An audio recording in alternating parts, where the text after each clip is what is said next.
Welcome to Changing Suits. We're your hosts, Val and Taj, discussing the latest news, views, and general life for us Western Asians. Follow us on Instagram and Facebook, changing_suits, and subscribe so you never miss an episode.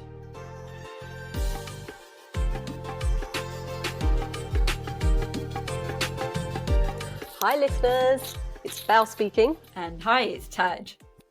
How are you doing today, Taj? I'm good. What about yourself? Yeah, no, all right. After the gossip session we've just had prior to pressing record.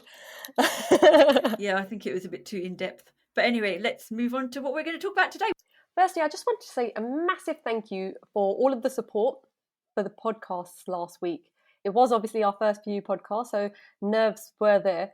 But we've had some great comments. And I really would encourage you to join the Facebook group, join the Instagram group, and let us know what else you want us to discuss. It has raised a lot of awareness.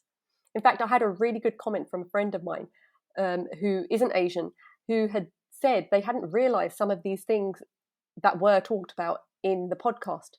So I put it to you, if you've got a friend who isn't perhaps Asian, the whole point of this podcast is to raise awareness. So let's pass it on to your friends and just get them to realise the things that are going on in your lives as well, which they might not have thought about. Anyway, so we're going to be talking about this week the wrath of a parent. I'm going to draw on my own childhood and how my parents hated you. No, I wouldn't use that word hate. I'm sure I was annoying. And the way that they brought me up, or brought both of us up, I should say. And I would say it's different. The more children that come, the less restrictions there are on the children, I would say. So me and my older sister, I would say that our parents were very strict with us. And as times went on, and then, well, you came along, and then my brother came along, it's like they were like, oh, forget it, do what you want to. But there was that central core thing where we were all scared of Dad. Just his voice was enough, and his eyes, you could tell when he was angry. What do you remember about our childhood? I do agree. Yeah, there was definitely a lot easier on me and Din's, right? Which is our brother. But then I always took that it's just because they preferred us, to be fair. Like, what are you going to say? I think they just gave up and thought, forget it, we can't be bothered with these lot. We've parented two, let the other two grow up by themselves. But hey, that's an argument behind closed doors. Parenting styles now are completely different. We're less harsher on kids, and we a bit, I would say, pushover to a certain extent. I think that's a really interesting point, only because of the day that I've had. My mother-in-law's came around, and that was actually a conversation, just a brief conversation, because my son was pretty angry today, right? And I tend to just have a conversation, sit down, say, don't do this, and obviously they don't listen. Whereas her take on it was, no, we probably lay into the kids. And again, that fear stroke respect did mean that kids grew up very different. But then it does question as to did that sort of fear just mean that you'd hide things more from your parents? And then going forward, do we want to know everything that our kids get up to, or do we want it to be less transparent? I would say with me, I'd want my kids to feel comfortable that they can come to me for anything and talk about anything. Last week, my daughter, she was talking about, oh God, this was a really hard subject, that her teacher had said that you've got 50% DNA of your mother's and 50% DNA of your father's. Oh dear, I think I know where this is going. Go on. And she seemed very genuinely puzzled by this.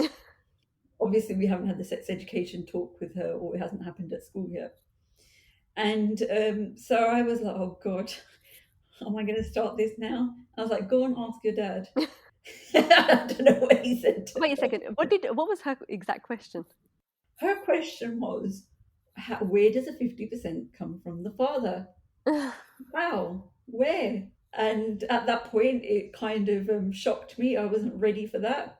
I will have to be in a couple of weeks, to be honest. Why? What's going on in a couple of weeks? she's going to eventually have sex education, which I am not against. Oh my God. Yeah, they're having it younger and younger. But I don't think that there is anything wrong with that, because What I year think is she in? This has just shocked me because it's the first time you've told me. Go on, carry on. she's in year 4. Yeah, see, we had this conversation in year 6. Do you remember? Well, I don't know when you did, but mine was definitely in year 6. I remember watching a video. There was no conversation. We watched a video of a naked family walking around the house. Oh my God, I remember that exactly. I was talking about that with Suk. It's like, how weird is that video? I mean, who does that? I mean, that's all I remember. There was no conversation from teachers. There was that video, because that was, I would say, the time and the generation of you would not talk about your body. You would not have that sex education talk with anyone face to face. You just wouldn't do it. And we didn't really question it in our time. I didn't ask the question, why does 50% come from your father, and why? It was just not in my mind, and I just did not care about it. So how was her question answered then, out of interest? I did not answer it. I have to hold my hands up. And this is you being transparent, the same transparency you want from your kids. No, I will talk to her about, because they started talking about puberty. I know. But I think it's important, because at the moment she's going through a stage of being very angry. I did actually sit down with her and explain, okay, there's many changes happening to your body, and there's a lot of chemical changes happening, and sometimes you're turning into a monster. I didn't say that. No, not at all. The Incredible Hulk is going to be arising anytime soon. Eventually, when she's a teenager. But no, I did not say that at all, because this is a very delicate subject. See, I would have totally started off with that. Because you'll leave that ingrained in the child's head. That's fine, as long as they don't have to worry about the rest of the talk. It's just the vision of Incredible. That is the hope. That is the hope. No. I sat down with her and talked about it and said, look, you're feeling angry because there's so many things happening with your body, and sometimes you just can't explain how you're feeling. Okay, now turn this around, because the subject of this podcast is the wrath of a parent. So you've had the wrath of a child. Yes, do you think that the problem is that the generation has changed? Our parents would have a go at us. You know, we were scared of our parents, and now we're scared of our kids. At what point? That is true. Maybe it's scared. That's just scared of everything. Yeah. At what point were we just the joke? Maybe God's laughing at us, like, oh, come on, you lot are a bunch of jokers. You lot are scared of everything. But think back in our times, would we have sat down with our parents, and would they have even explained to us about the birds and the bees? See, the thing is, what you said before, I don't think, even when you watch that video of like the whole family running around naked, you didn't know what was going on. I didn't understand. I just remember the naked family. Yeah. So do I. I just didn't understand the point of this video, and especially, I'm like, okay, well, okay, there's naked people running around. I mean, I didn't even think of it at the time, let alone coming back and talking to my parents, because I didn't care there was naked people running around. That was not normal. I mean, just why would you bring it up? But now, like you said, kids are questioning everything, right? They are. And I don't think it's wrong that they're questioning everything, because there's so many things happening out there. And also, they need to know why their body is changing. But yeah, I don't remember me questioning why my body, maybe we're just dumb kids. We didn't question why our body was changing, to be honest. Yeah, yeah. Okay, so going back to it, the wrath of a parent. So if your kid, they came back and said something that you weren't happy with, you know, like, I don't know, they were experimenting with weed. I don't know what would set you off. But the point is, how would you deal with that? Because you want the transparency. I do want the transparency, and I think I'd be really shocked and upset by it, obviously. And I'm hoping that I wouldn't have a go at them. But sitting here, I think I would. But if I was in, hey, I'm a brilliant kind of parent, I would hope I'd sit there and try to work out how to help them and support them and get them away from taking drugs, to be honest. That's in my belief world. See, and this is the thing, this is really interesting, because I do genuinely, because I've sort of experimented with this. Right? I didn't know this. I'm going to go and tell our mum and dad. No, I don't think you should do that. But that whole concept of going, you know, how we bring up our kids, should we shout at them? or should we have that, a calm, cool conversation? I mean, if you look at the psychology behind talking to a child, and if you're negative and you're shouting, then that's what you've got to expect back, and there's no meaningful conversation, and that is physiologically what happens when everyone's angry, right? The fight or flight sort of reaction.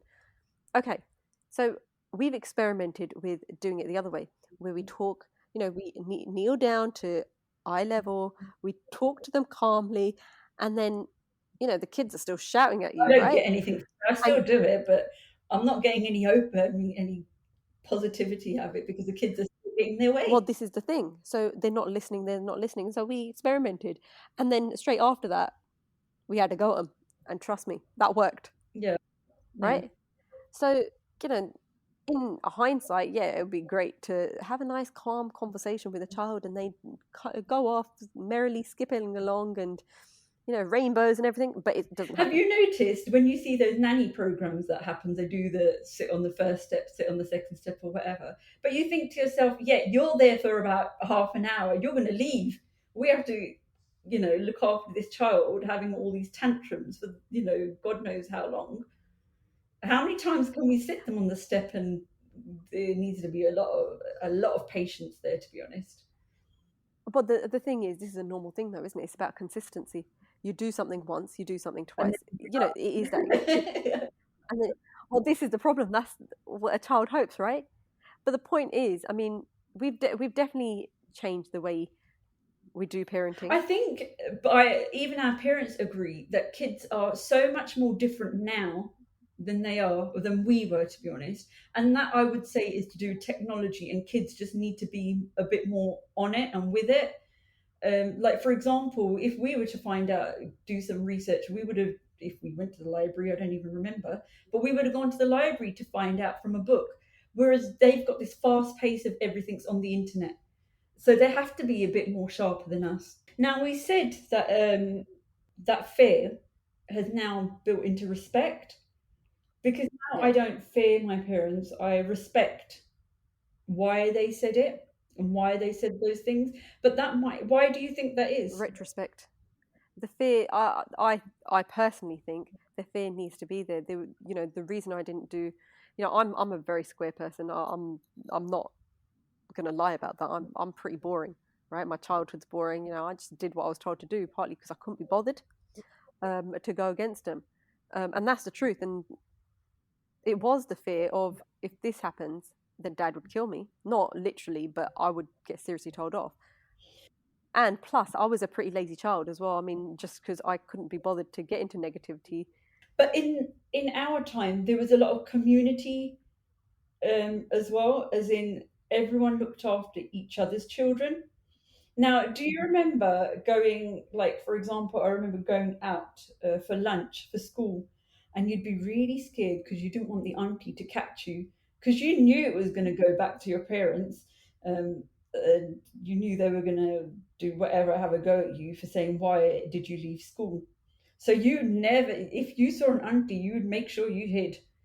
The bus driver was an uppana, the taxi driver was an uppana, and an auntie would go shopping. You were scared to leave the school, yet would do it. But if our children wants to do that nowadays, there isn't that community feel anymore, because everyone's like Queenie. It's their kids. We're not going to say anything. Yeah, good point. That is a good point. I think the world has changed. It's become very yeah, it's become what it has become, right? Yeah, We're part of it. yeah. So Because back in the day, yes, I do sound old. Everyone used to, for example, go to each other's houses, look at up, support each other. Now, if you were to do that now and say to so and so, "Hey, I've seen your kid do this," they'll be like, "Well, you're lying. Yeah, what's it to do with you? you're a Yeah. nosy person. Why are you butting in?"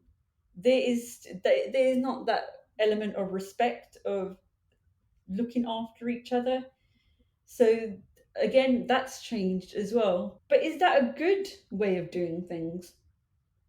Because are you then showing to the child, hey, it doesn't matter what you do, I'm going to protect you. So again, it takes it back to, are we too light on our kids then?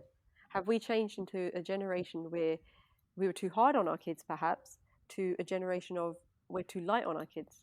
Or is it because now we're so westernized, and this, because we had that divide because our parents were from India or from the East, and we were kind of stuck in limbo because we were trying to balance out the Western world with the Eastern world. But now we have turned into a majority of what we do is more westernized. Made me think. This podcast has definitely made me think. Mm. So is it a positive or a negative then?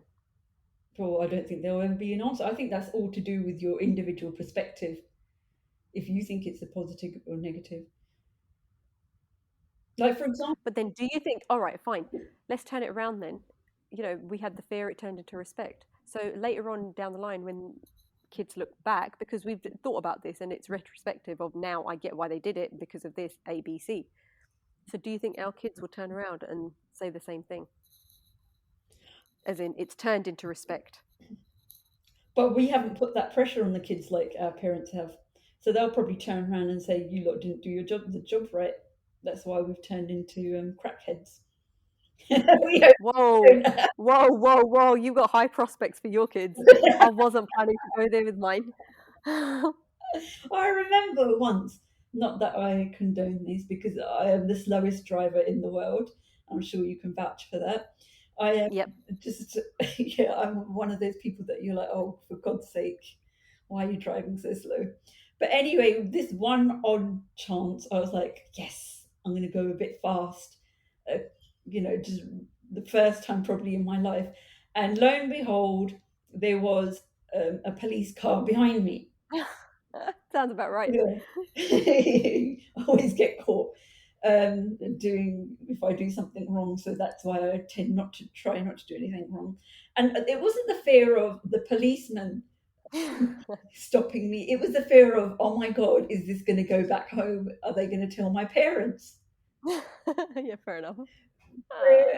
Yeah, so it makes you laugh, but it is, you kind of done, you were a goody goody because you were worried what your parents would say to you rather than even the law, because your parents are above the law in your eyes, I would say. And it's funny that it still continues now. I mean, you know, we won't get told off like we used to, but it's still that. I mean, we still have a laugh, you know. Sook's like, what was it the other day? He said something. I'm like, don't tell my dad. Yeah. So yeah, it's turned into a bit of a joke, but it is seriously, don't tell my dad. But what will happen down the line? Because we're at a stage with our kids where we don't tell them off as much. We do put pressure on them, but it's mainly, you know, it's a different time, isn't it, really?